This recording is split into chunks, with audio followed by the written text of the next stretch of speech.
Fala, empreendedores e empreendedoras, sejam muito bem-vindos para mais um vídeo aqui no canal Escritório Nildo Moraes. Eu sou o Nildo Moraes, sou contabilista, atuo nesse segmento há mais de 20 anos e entre erros e acertos durante esse período conseguimos aí uma certa experiência e decidimos compartilhar com vocês através desses vídeos. Aqui nós abordamos o empreendedorismo, a parte técnica contábil, finanças para a empresa, finanças pessoais. É importante que você, empreendedor, saiba como lidar com o seu dinheiro e tudo isso você vai encontrar aqui neste canal. Eu quero compartilhar com vocês hoje, pessoal, uma aula, uma entrevista que eu fiz com um professor da graduação de Direito, professor Samuel Merbach. Nós falamos sobre um tema muito importante, muito pontual, não tem tanto a ver com a parte do empreendedorismo, mas acaba tendo, porque nós falamos sobre a separação dos poderes, que é um tema muito pontual e nós estamos vivendo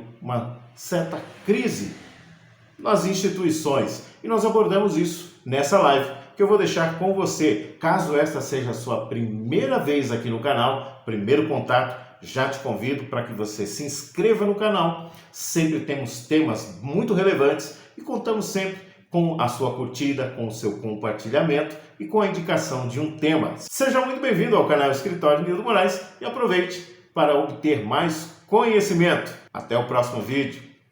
Boa noite, pessoal. Boa noite, bom dia, boa tarde, dependendo da hora em que você estiver assistindo a essa entrevista. Hoje nós estamos mais uma vez aqui com o professor Samuel Merbach, como sempre, né?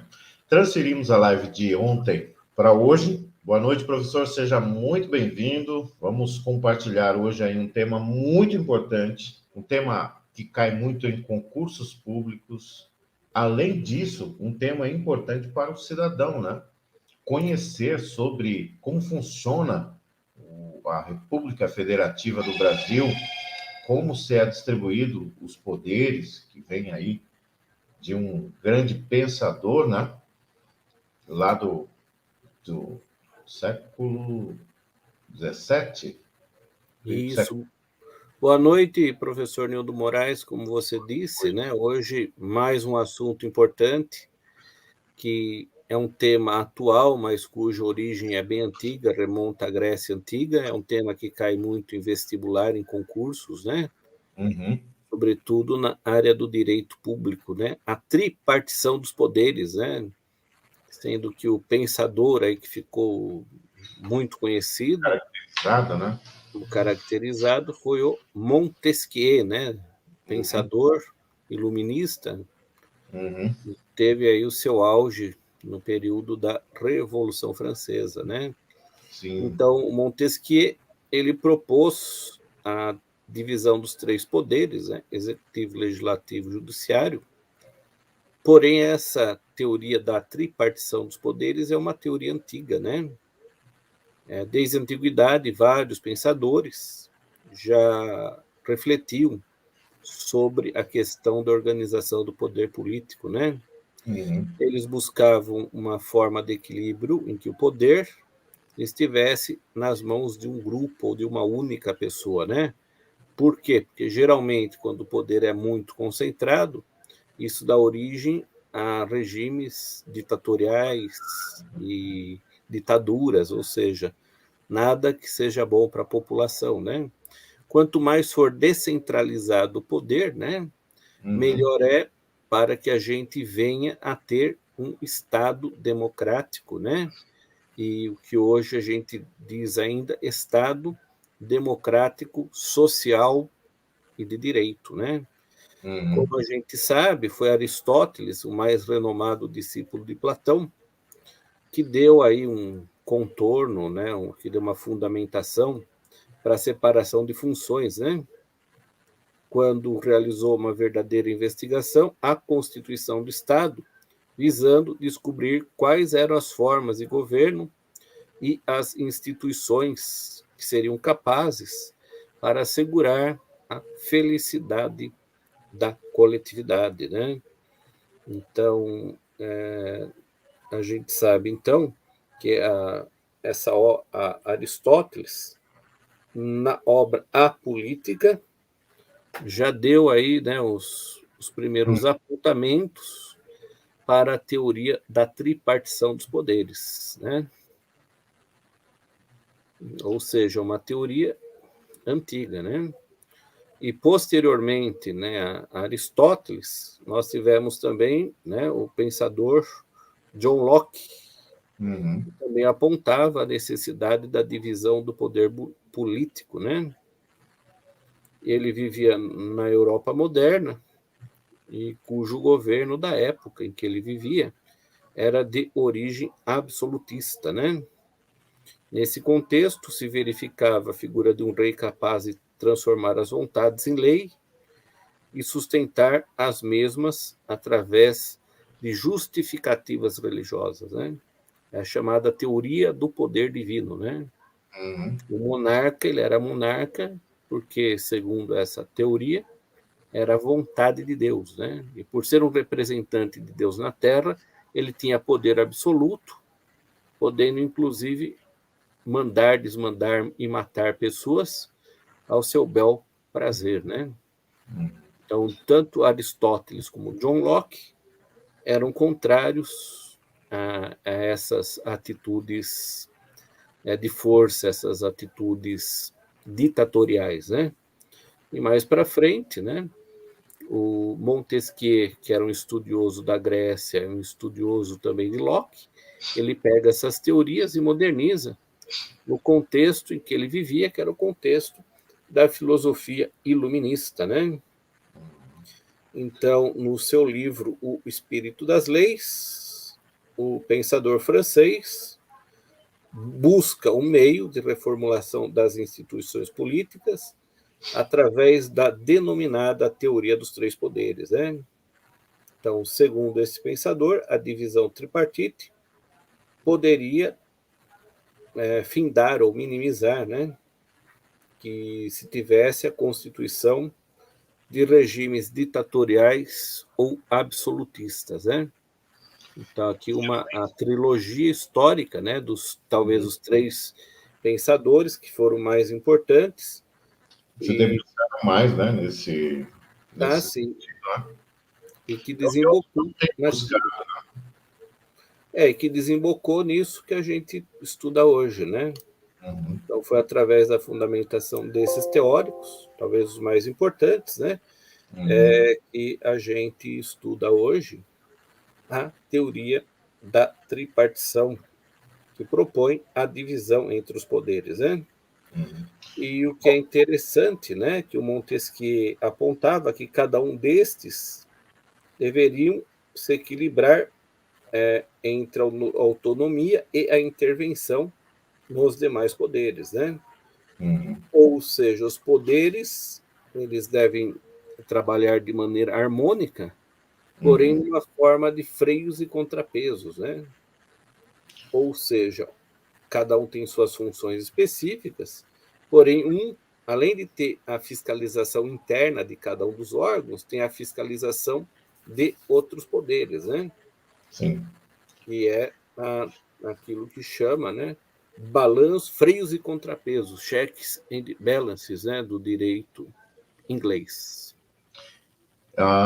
Depois nós vamos nos aprofundar mais nesse sentido, efetivamente, né, do controle abstrato, né, por parte comum.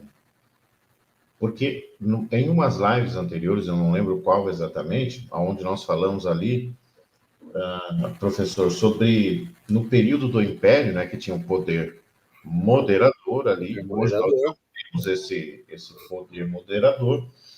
A Constituição atual, ela lança sobre determinadas casas legislativas o poder de fiscalizar, né? Então, por exemplo, o Senado é o que fiscaliza, né, pela Constituição, o STF, entre outros poderes também. Todos têm esse poder de fiscalizar, mas pela Constituição seria o STF. Professor, qual a importância dessa tripartição? Quando, eu tenho certeza que quando se começou isso, não se tinha ainda, né? Mesmo porque a época era outra, totalmente diferente, não se tinha uma tecnologia tão avançada, né? Tinha para a época, mas não para hoje. qual foi a importância dessa divisão de poderes e como nós, como cidadãos, podemos nos aproveitar dessa tripartição, para que a gente possa entender. Se fosse tudo unificado, como o senhor mencionou, né, ficou bem claro, lá quando era o rei, o poder totalitário, e isso poderia causar aí essa ditadura, mas hoje, qual a importância dessa tripartição? Então, Baseado olha, nas... né? assim, né? Olha só, nós vivemos, a maior parte dos países, um regime republicano, né? Uhum, E o Brasil é um país republicano. Então, a partir do momento em que a gente teve a Constituição de 1891, né? O poder moderador ele deixou de existir e a uhum, partir de então se fez a tripartição clássica de poderes, fazendo um modelo de Estado federativo, né? Mais ou menos inspirado nos Estados Unidos, né? uhum. Tanto que o nome do Brasil era Estados Unidos do Brasil, devido a essa, vamos falar assim, essa influência ou essa fundamentação constitucional, né? Uhum, E, conforme dito anteriormente, né? Sempre que há concentração de poder, geralmente o homem, né? Cresce, né? O seu ego, a sua vaidade, né? E ele usa desse poder, na maior parte das vezes, de maneira negativa, né? uhum, Pelo menos é o que a gente verifica ao longo da história, né? Imperadores arbitrários, cruéis, etc.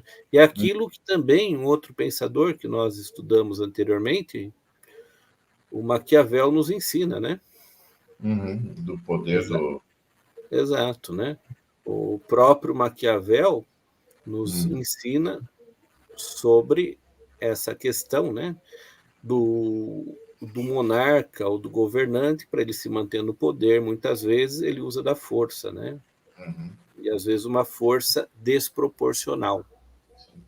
Quando Se a gente tem uma separação de poderes, em que cada poder exerça a sua função de maneira harmônica, porém interagindo de forma construtiva com outros poderes, né? Isso dificulta a instauração de um regime totalitário ou de um golpe de Estado, alguma coisa do tipo, né? Sempre que os poderes entram em crise, a possibilidade de golpe de Estado cresce muito, né? uhum, Sempre que um poder intervém no outro, certamente é ditadura e ditadura militar, né? sim. Então, a história nos ensina isso, né? Então, se a gente vive numa república com instituições fortes e honradas, né? Dificilmente a gente pode cair ou estar inserido no Estado ou Uhum. algum tipo de golpe de Estado ou de ditadura, né? Hoje, mais para frente nós vamos verificar, porque infelizmente hoje nós vemos muitos poderes interferindo nos outros, né? Isso gera aí uma insegurança jurídica muito grande. Mas só fazendo uma comparação com o que o senhor falou, que o modelo seria baseado nos Estados Unidos, a diferença é que aqui a soberania é do Estado brasileiro como um todo, né? Os estados têm uma autonomia. Nos Estados Unidos, como é, tanto é que na guerra lá dos Estados Unidos, que eram os federados e os não federados, né? Em cada estado ele tem uma soberania nos Estados Unidos. Tem a soberania, é muito completamente descentralizado, né? Porque cada estado ele tem, tanto é que tem alguns estados que têm a pena de morte, outros não. E é diferente que no Brasil. Não temos pena de morte, é uma cláusula pétrea, né? Salvo em casos de Guerra declarada, né? declarada, né? Então, por isso da importância dessa tripartição, de termos aí, nós vamos entrar logo em seguida aí, nos três poderes dos quais nós estamos mencionando, mas, fazendo um pequeno resumo, já vimos que lá atrás foi se iniciado o estudo, né, pensadores começaram a analisar que seria interessante ter uma divisão de poderes, não uma concentração, um acúmulo de poder, né, evitando aí ditaduras, entre outras coisas, que com certeza não seria benéfico para a população. Então, foi se instalado após a 1889, a Proclamação da República, que também nós vimos, creio que foi na última live, 15 de novembro de 1889. Em 1891, houve não foi a primeira, mas uma Constituição já com essas características.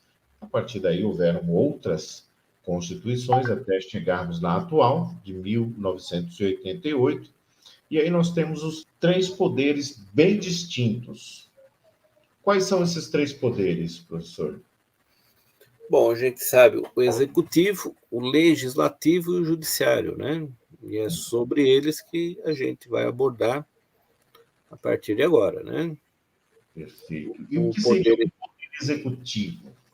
Então, o poder executivo é aquele poder que tem como função executar as leis já existentes e de implementar novas legislações segundo a necessidade do Estado e do povo, né?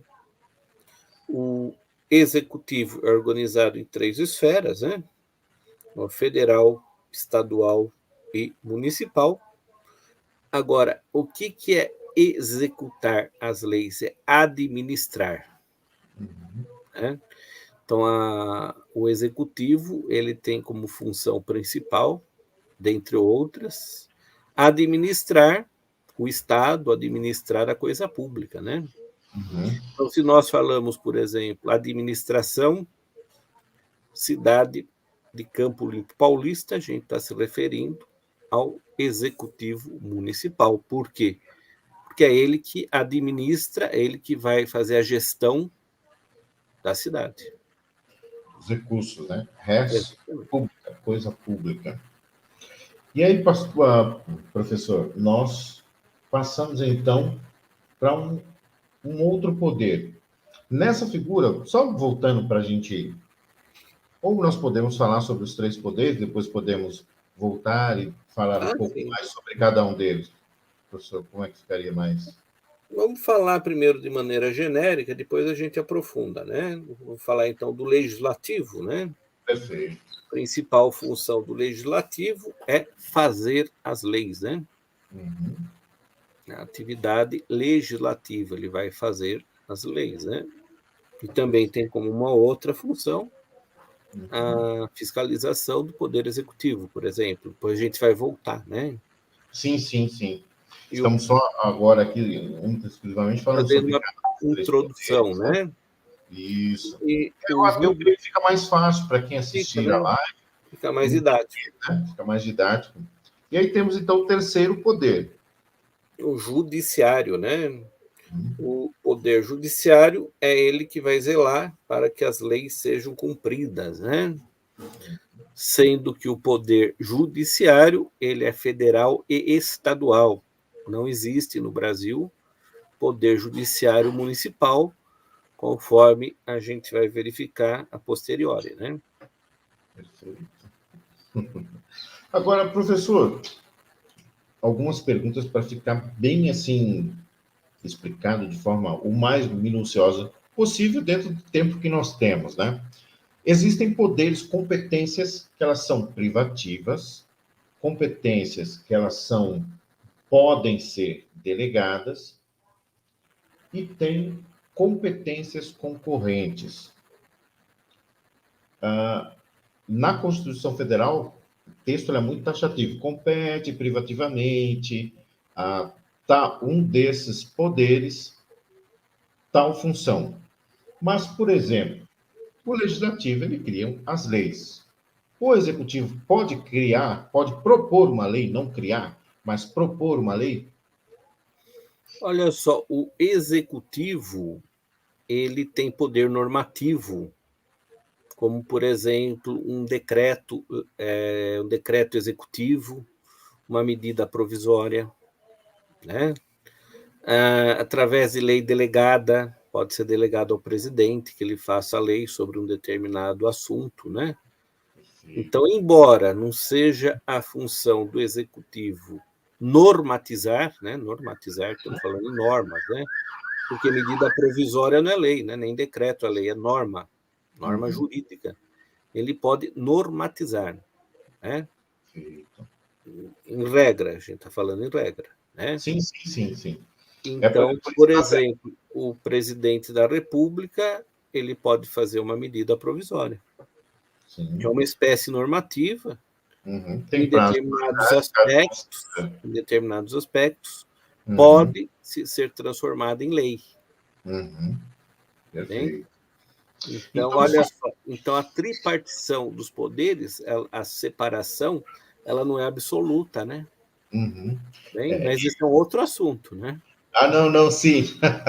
É que um assunto está ligado ao outro, Ah, né? Se sim, a gente claro. for nos aprofundarmos aqui, Sim, mas para gerar até, professor, eu creio que uma certa curiosidade na população e quem estiver assistindo, primeiro para continuar assistindo a live, se inscrever no canal, porque nós vamos trazer esses assuntos aqui para vocês.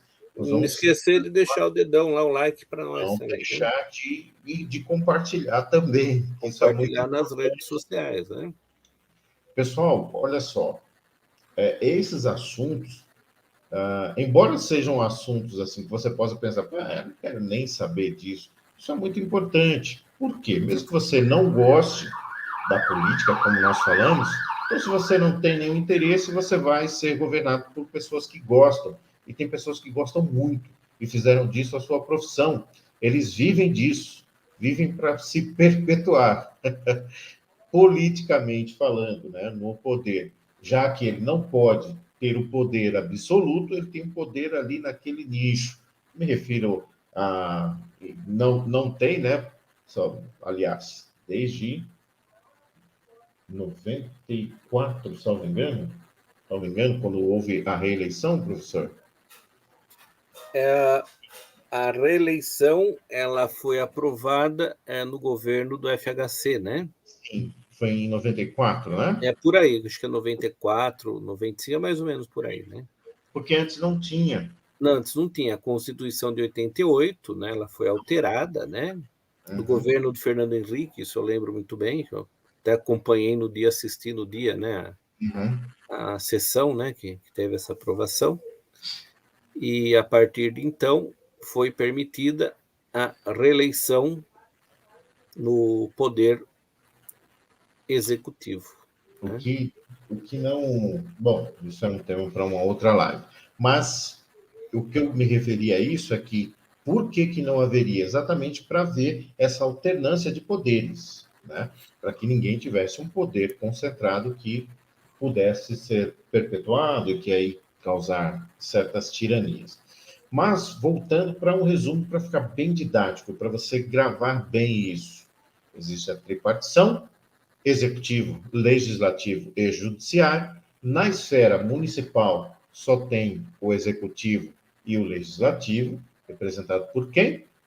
Câmara de Vereadores, tá? No município não tem a parte do judiciário. Depois nós vamos falar um pouco mais para frente, até o final da live, quem assume essa parte do judiciário no município, tá bom? Vimos que, apesar dessa tripartição, função determinada para cada um deles, não é absoluta, porque pode ser delegado para um desses poderes, concedido isso, a não ser quando é taxativo, é privativo e não tem absolutamente nada que se possa fazer. Compete privativamente a tal pessoa, um dos chefes desses três poderes, executar determinada função, tá? Então, não é absoluta, um poder pode criar, não o judiciário, né? O judiciário ali, ele simplesmente cuida para que a lei seja cumprida. Uhum. Então, nós vimos isso até agora, perfeito? Agora, professor, depois de vermos aí toda essa, até agora, essa tripartição, vimos da importância que é ter essa tripartição de poderes, qual a função, e eu gostaria que o senhor falasse, que nós falássemos, né, sobre o sistema bicameral na função legislativa. Por que isso? Então, olha só, isso é vamos falar assim, uma tradição, né? Uhum, E vem também da América do Norte, né? Sistema bicameral, em que tem duas casas que, quando reunidas juntas, se dá o nome de Congresso Nacional, sendo que cabe aos deputados representarem o povo, né, do estado dele, e ao Senado representar os interesses do seu respectivo estado, né? uhum, Então, por exemplo, os senadores de São Paulo representam os interesses do estado de São Paulo perante o governo federal, né? Perante as instituições federais e assim por diante, né? uhum, Muitas vezes o Congresso ele tem uma função de revisão, né? Então é um outro assunto, né? Então, uhum, geralmente o projeto começa na Câmara dos Deputados, uma vez aprovado, vai para o Senado, né? uhum, Se o Senado aprova, vai para o presidente. uhum. O presidente pode aprovar ou não. Se o Fazer a ação. presidente aprova, né, se promulga, se publica, e após a vacatio legis, se houver, o texto é lei, né? Uhum. Professor, vai. Caso o presidente vete, o Hum, texto retorna ao Congresso, que vai certo. apreciar o veto presidencial, podendo concordar ou não. Se não concordar, mesmo com a não concordância do presidente, transforma aquilo em lei. Uhum. Né? Então, ou seja, nesse sistema, dessa sistema bicameral, ele, ele dá um sistema proporcional, vamos colocar assim de forma proporcional, porque essas duas casas legislativas, a função delas é legislar em favor do povo. Como nós adotamos aqui o sistema presidencialista, o presidente, o chefe do Estado, chefe de governo e chefe de Estado, nós já falamos também sobre isso. Inclusive, em algum momento, nós vamos deixar aqui o link de outras lives para que você, mas vai estar ou no canal, vai estar nos dois canais, ou no meu canal, ou no canal do professor Samuel Merbach. Tem alguns vídeos, as lives estão todos nos dois canais, todas as lives estão nos dois canais e alguns vídeos específicos que são de matérias aí do professor Samuel Merbach, alguns quadros do canal dele, não estarão lá no meu canal, mas as lives, com certeza, estarão com um material exclusivo do professor Samuel Merbach. Então, nós já vimos essa proporcionalidade aí, e é importante o fato. Primeiro, eu gostaria que o senhor falasse o que seria a vacatio legis, depois eu quero fazer uma outra pergunta para A esclarecer. vacatio legis é o período para que a lei venha a entrar em vigor, né? Uhum, Isso, no termo latino, vacatio legis, né? Então, vamos supor, se editou uma lei e se deu a vacatio legis, vamos supor, é hipotético, hein? De uhum, 3 meses, uhum, 90 dias, né? Qual uhum, é a ideia disso? Que a sociedade se prepare para que daqui 90 dias ela esteja apta ao cumprimento da legislação, né? uhum. Então, esse é o período de vacatio legis, é o período de adaptação da sociedade para o cumprimento da lei que vai entrar em vigor após um determinado período de tempo, né? Então, Tenho isso é certeza, vacatio. professor, que alguém que está assistindo nesse momento, seja agora ou posteriormente, ele vai pensar, tá, vamos supor que essa lei torne crime algum fato. Se durante esse período de vacatio legis, olha só a pergunta, eu tenho certeza que alguém vai estar pensando isso daí. E se você pensou, comenta aqui embaixo. Fala, eu pensei isso daí também. Cometendo esse ato que seria posteriormente descrito como crime, o que acontece durante esse período de vacatio legis? Durante o período de vacatio legis, a lei não entrou em vigor. Logo, a lei do momento atual, porque ela não entrou em vigor, ela é a lei utilizada, né? Então, se ela não tem vigor, é a lei antiga, entre aspas, é a lei antiga que está em vigor, né? Por Então, que eu fiz essa pergunta, tanto para o professor Samuel, que já deve ter corrigido muitas questões assim, e para você que possivelmente seja um estudante de direito, porque isso pode ser uma pergunta de uma questão. Ele pode perguntar para você, o enunciado pode dizer que existem essas duas leis. Qual a lei será aplicada? Então, isso pode ser uma questão, né, de concurso, a de OAB, da OAB. Então, o intuito foi exatamente esse, criar essa questão aí, professor. bastante interessante, né? E também chama bastante atenção, né? E que Uhum, muitas vezes é uma dúvida corriqueira das pessoas, né? sim. Agora, outra pergunta, professor, seria em relação ali ao sistema bicameral. Obrigatoriamente tem que começar o projeto na Câmara dos Deputados ou pode começar no Senado? Em regra, começa na Câmara dos Deputados, né? Em regra. É o mais comum, né? É Certo. o que é mais comum. Uhum. Agora, o que acontece bastante, pessoal, é que quando vai um projeto aprovado na Câmara dos Deputados, quando chega no Senado, existe uma revisão e eles podem fazer algumas alterações no texto principal. Qual a possibilidade disso acontecer? Em 80, 90% dos casos acontece isso. É difícil, acontece, claro, mas é difícil acontecer de ser aprovado o texto na íntegra. Geralmente tem ali alguns destaques que um ou outro senador faz, que possivelmente não seja benéfico para o seu Estado. Porque, como o professor Samuel mencionou, o Senado é por Estado, o deputado federal também, mas um representa o Estado, o outro representa a população, tá? Determinado, ou determinado setor, ou determinada região. Você pode analisar aí que no estado onde você mora, se você mora em São Paulo, por exemplo, tem um deputado daquela região, daquele, como é chamado, é até de certa forma um termo pejorativo, mas no curral eleitoral, que é aonde ele tem aí uma maior influência e que vai destinar aí algumas emendas para essa região. Então, para mais uma informação para você aí, referente a essa tripartição. O Senado, ele representa o Estado como um todo, tá?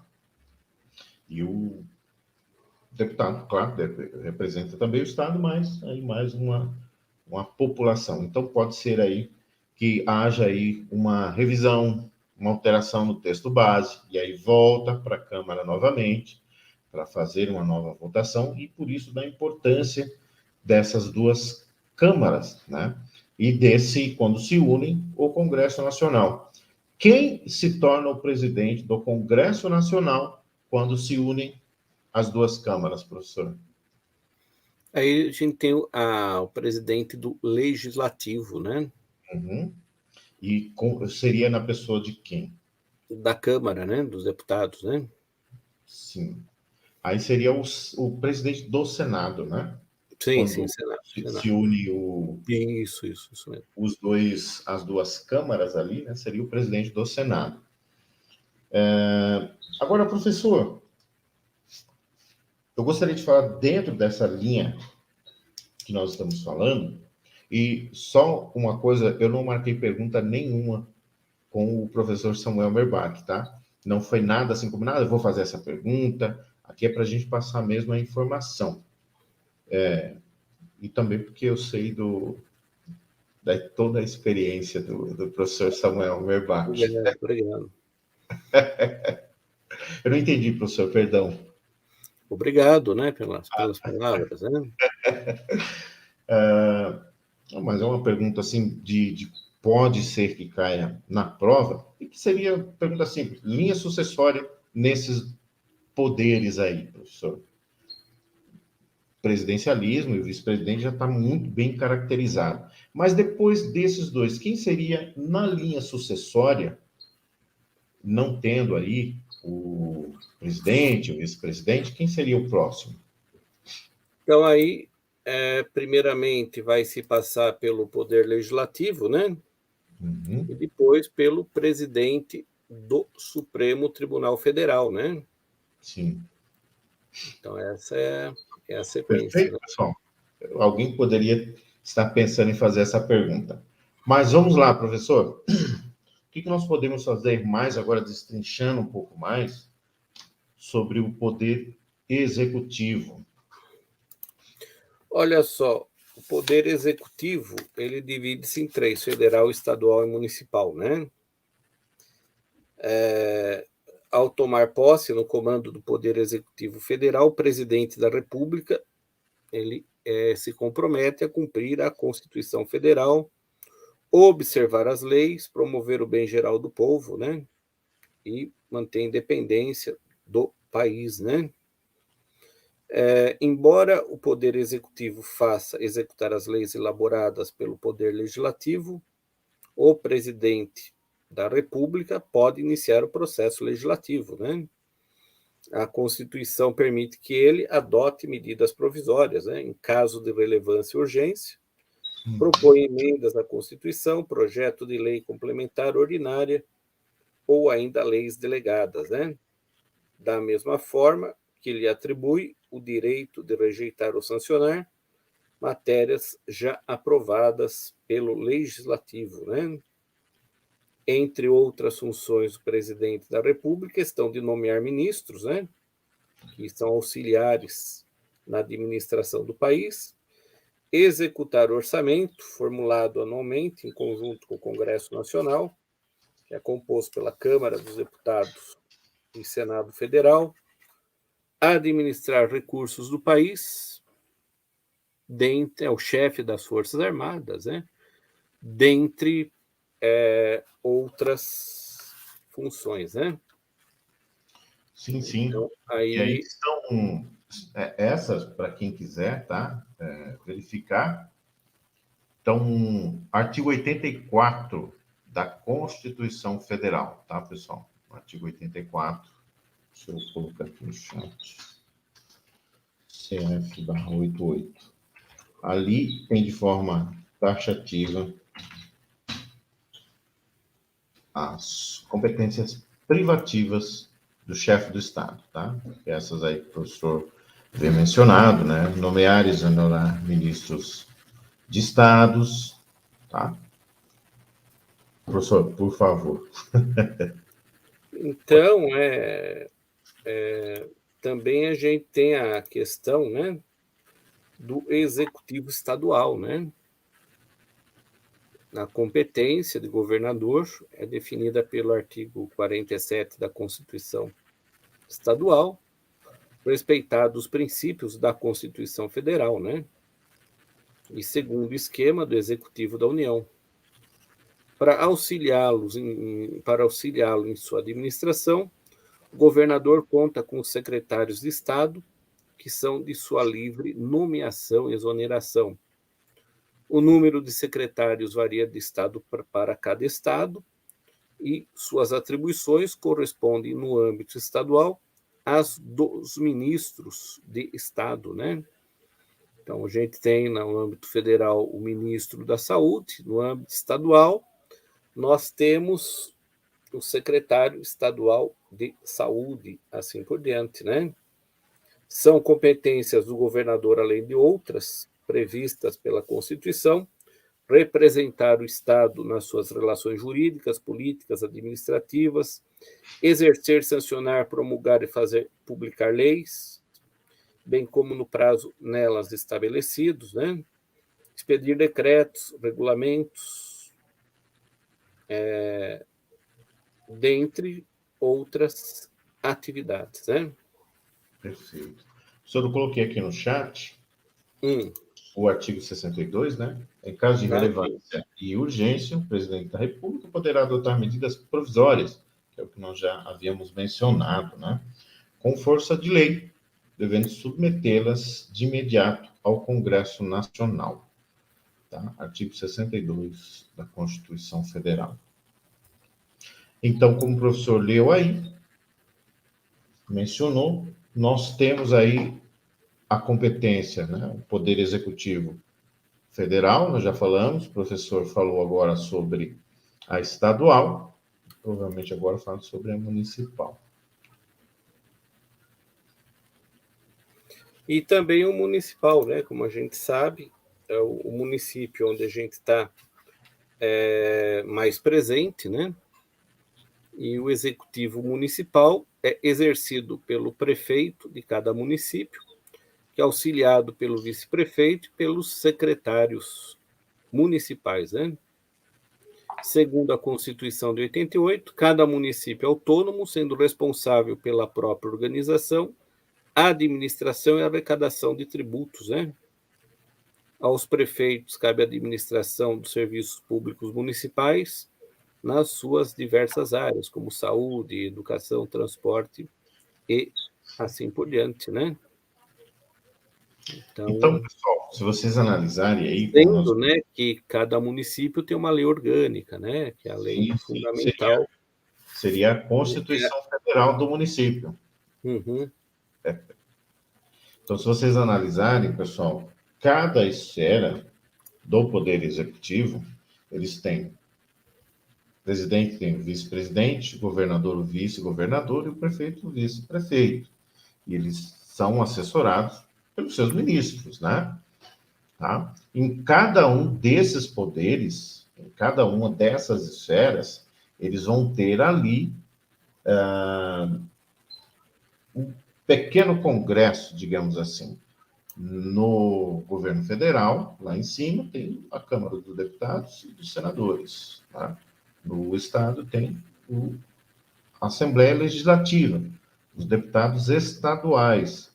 E na esfera municipal, os vereadores. Então, é uma estrutura muito bem dividida, né? E em cada um desses poderes tem, tirando o município, tem lá o poder executivo, o legislativo e o judiciário, excluindo o município, mas ele é representado de uma outra forma, que com certeza nós vamos ver aí. Professor, quer fazer algum comentário, algum complemento? Sendo que o legislativo municipal ele é formado pela Câmara dos Vereadores, né? Uhum. E uma das principais funções dos vereadores é fazer as leis municipais, né? Uhum. Ou seja, na parte de territorialidade, nós temos leis municipais, estaduais e federais, né? As leis municipais valem somente no âmbito do município, né? A lei de um município não vale em outro município. As leis estaduais, elas vigoram no seu respectivo estado, né? E as leis federais, por óbvio, né? Elas são válidas em todo o território nacional, né? Então, aqui uma informação importante, né? E uma coisa também importante, professor Nildo, é que o Congresso Nacional é composto de 513 deputados federais e 81 senadores, né? A mesa do Congresso Nacional é órgão de direção de um colegiado encarregado na condução dos trabalhos legislativos e administrativos da Casa. A mesa é composta por senadores e deputados federais de maneira alternada, né? Sendo que o presidente do Senado Federal será sempre o presidente da mesa do Congresso Nacional, o primeiro vice-presidente da Câmara dos Deputados e por aí se vai, né? Então, aqui algumas informações que são importantes, né? Então, a mesa do Congresso Nacional será presidida pelo presidente do Senado Federal e os demais cargos serão exercidos alternadamente pelos ocupantes de cargos equivalentes na Câmara dos Deputados e no Senado Federal, né? Então, aqui Perfeito. fazendo um complemento, né? Aham. Agora, professor, por que no município não tem a esfera judiciária? E aonde se Bom, socorre o município, no caso? então, olha só, por que não tem? Primeiramente, porque a nossa legislação não assim dispõe, né? Uhum, Então, se não está na lei, né? Falando de uma maneira de direito positivo, né? uhum, Se não está na lei, não existe, né? Teria que se criar uma lei para se criar um poder judiciário municipal, né? uhum. Os munícipes, quando precisam ingressar na justiça, eles vão ingressar ou na justiça estadual ou na justiça federal, né? Uhum. É o que nós temos, né? Perfeito. E em relação, quando o professor fala aí na Justiça Estadual, tem lá o Tribunal de Justiça, mas no âmbito municipal ele é representado pelos fóruns, tá? Perfeito, A professor? gente a gente tem no município a justiça estadual, na comarca, né? Uhum. E em algumas comarcas, alguns municípios têm justiça federal, não em todos, né? Então Sim. aí é a questão da comarca, né? Que a comarca é a divisão administrativa Uhum. da esfera do poder judiciário, né? Tá. E o que seria uma comarca, pessoal? Cada cidade tem uma? Não. Aqui na nossa região, por exemplo, pode ser que uma cidade abranja várias outras cidades do entorno, tá? Não necessariamente precisa se ter as cidades, elas têm a sua representatividade ali, tá? Porque também isso influenciaria em uma estrutura financeira, né? Uma demanda financeira, isso incharia um pouco mais o nosso estado, que já é bastante inchado. Correto, professor? Sim, exatamente, professor Newton, isso mesmo, né? Exatamente isso. Perfeito. Então, o poder judiciário do Brasil é organizado pela União Federal de cada estado. A Justiça da União compreende a Justiça Federal Comum e a Justiça Federal Especializada. O que seria isso? Justiça do Trabalho, Justiça Eleitoral, Justiça Militar, tá? E os estados, eles têm o seu poder judiciário porque tem a autonomia política, não soberania. Soberania é só o estado como um todo, tá? Diferente, como eu expliquei lá no início, dos Estados Unidos, que cada federação, cada estado, eles têm uma legislação própria, nós temos isso aqui também, mas eles não são centralizados todos na União, como é aqui, tá? Tanto é que, como eu mencionei, em alguns estados tem pena de morte, entre outras situações que no nosso âmbito brasileiro não cabe, tá bom? Então, assim, os estados, quando organizam, né, o poder judiciário, tendo aí essa autonomia, no entanto, para organizar esse poder judiciário, eles devem observar aí os princípios estabelecidos na Constituição Federal, tá? Então, a Justiça Estadual, ela é composta aí pelos tribunais de justiça, juízes de direito, juízes substitutos, incluindo os juizados especiais, né, os cíveis e os criminais, tá bom? Então, os juízes atuam nas comarcas, os tribunais situam-se nas capitais dos estados, e o Poder Judiciário Estadual é comum, apenas a Justiça Militar do Estado ela é especializada. Tá bom? Professor, o que mais podemos falar aí sobre Poder Judiciário brasileiro Sobre no âmbito federal? o poder judiciário, né? O STJ, né, um órgão importante, Uhum, ele é composto de no mínimo 33 ministros, nomeados pelo presidente da República, depois de aprovada a escolha pelo Senado, né? A competência do STJ está definida pelo artigo 105 da Constituição, né? Divide-se em civil originária e recursal, penal originária e recursal. Quanto à competência recursal, a função do STJ é garantir uniformidade e interpretação da lei federal, né? Compete ao STJ processar e julgar as causas previstas no artigo 105 da Constituição Federal, né? Há outros tribunais regionais superiores previstos na Constituição Federal. Entre eles, Tribunal Regional Federal, Tribunal Regional Eleitoral, Tribunal Regional do Trabalho, Tribunal Superior Eleitoral, Tribunal Superior do Trabalho, Superior Tribunal Militar e assim por diante, né? Viu, pessoal? Vocês percebem toda a estrutura que nós estamos colocando? Não dá para... Porque em uma live nós teríamos que falar só sobre a estrutura judiciária no Brasil, destrinchar cada função dessas, principalmente das justiças especializadas, tá bom? Demoraria um bom tempo. É muito assunto, é muito extenso.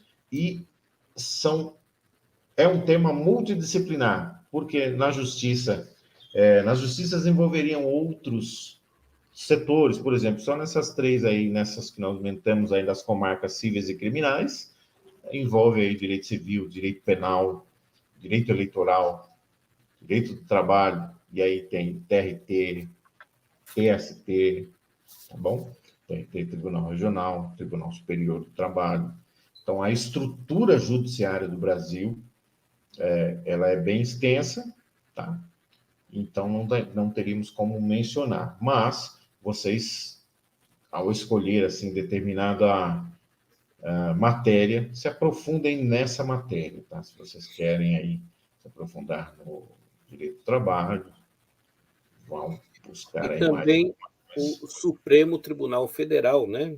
Sim, é o órgão máximo do Poder Judiciário.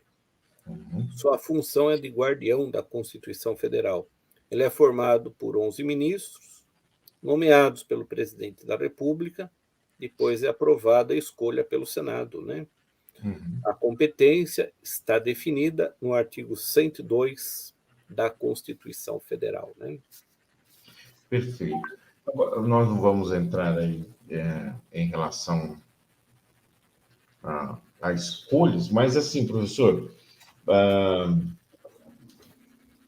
eu me refiro a filtros, tá? Para chegar lá no STF, para chegar lá em cima. Porque como tem as justiças especializadas, como tem as justiças estaduais, e esses tribunais, onde ficam ali alguns desembargadores também, né, como os TRFs, os tribunais regionais federais, até chegar no STF, tem toda uma estrutura onde vai subindo primeira instância, segunda instância, até chegar no STF. Qual o filtro para chegar até lá? Bom, primeiramente, o Supremo Tribunal Federal ele julga a questão de inconstitucionalidade, né? Uhum. Aí seria um assunto mais complexo, que tem diversas ações. É aquilo que nós estamos falando. É um tema, assim... É um tema que daria aí... Pois não, é. E aí, então, seria para uma futura live, né? Perfeito. Mas eu quero instigar o pessoal aqui, professor, sim. a continuar assistindo, se inscrever no canal para ser notificado das próximas lives, tá? E dos temas também, né? Nós aguardamos aí que vocês indiquem um tema, talvez para um concurso que vocês estejam estudando aí, né? E, professor Nildo, gostaria também de fazer um complemento, né? Pois não. Sobre o assunto que é importante, que é sobre vacância e impedimento, né? Sim. A vacância e impedimento são conceitos relacionados a situações nas quais o presidente da República fica impossibilitado de exercer o cargo, né? Uhum. Então, nas hipóteses de impedimento, né? Trata-se de impossibilidade temporária, por exemplo, férias, problema de saúde, viagem para fora do país, né? Já as hipóteses de vacância abordam questões de impossibilidades definitivas, como, por exemplo, caso de renúncia, impeachment, morte e assim por diante, né? Dessa maneira, a consequência do impedimento do presidente haverá, com certeza, a sua substituição, né? E uma outra pergunta aqui, também importante: quem pode substituir o presidente da República em caso de impedimento, né? Então, segue a ordem, né? Conforme a gente viu anteriormente. Vice-presidente, presidente da Câmara dos Deputados, o presidente do Senado Federal e o ministro-presidente do Supremo Tribunal Federal, né? Então, aqui só fazendo esse complemento, né? Perfeito, mestre. Eu achei que eu gostei bastante desse tema. É um tema que, se nós formos assim aprofundar e pegar todos os pormenores, vai umas 4, 5 horas aí de live, sem dúvida. E nós já estamos aí com praticamente 55 minutos e passou assim muito rápido, porque o tema ele é muito bacana, né? Lamentamos aí que ainda, né, não se tenha muito interesse. Nós estamos aqui para criar em vocês esse interesse de conhecer como funciona, né? Um outro tema que nós podemos falar, entrando aí um pouco na esfera administrativa, sobre o direito administrativo, né, a gestão específica, talvez mais para frente aí, ou se vocês tiverem um outro tema, por favor, nos indique aí. Professor Samuel, as palavras finais com o senhor aí, finalizando aí a nossa live, falando algumas coisas, algum complemento ou algo que o senhor queira falar aí.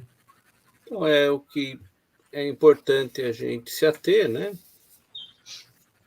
Que a divisão dos poderes, embora seja um tema atual, né? É um assunto já bastante antigo, que remonta à Grécia, que remonta ao pensador John Locke, que remonta aos pensadores iluministas, né? E foram eles que deram fundamentação, inspiração filosófica e doutrinária, né? Para isso que nós estudamos nos dias de hoje, né? E a necessidade da gente acompanhar, né, a política, né? E que a gente saiba escolher cada vez melhor os nossos representantes, né? Para que a gente venha a ter um Estado cada vez mais democrático, social e de direito. E eficiente, né, professor? Com certeza, né? Que seja eficiente. O princípio da celeridade também, né? Outro princípio Sim. constitucional, né? No artigo 5º. Sim. O LIMP. O LIMP, né? Professor, um grande prazer aí fazermos mais essa live. Que as pessoas verdadeiramente se interessem não pela política em si, mas pelo conhecimento. E não há problema nenhum em você se interessar pela política. Mas aqui ainda existe uma grande aversão. Você pode ser um político, mas não um político profissional. Tá bom? Uma excelente noite a todos vocês. Bom dia, boa tarde, dependendo da hora que você esteja assistindo. Mais uma vez, te convido a se inscrever no canal do Professor Samuel, lá no meu canal, Professor Samuel, Professor Nildo Moraes. E estamos juntos aqui para até em quanto tempo nós conseguirmos trazer informação para vocês aí. Um grande abraço. Até a próxima. Obrigado, professor Nildo. Obrigado, amigos. E até a próxima semana com mais aí um assunto. Obrigado. Até mais, pessoal. Obrigado. Até mais, até mais.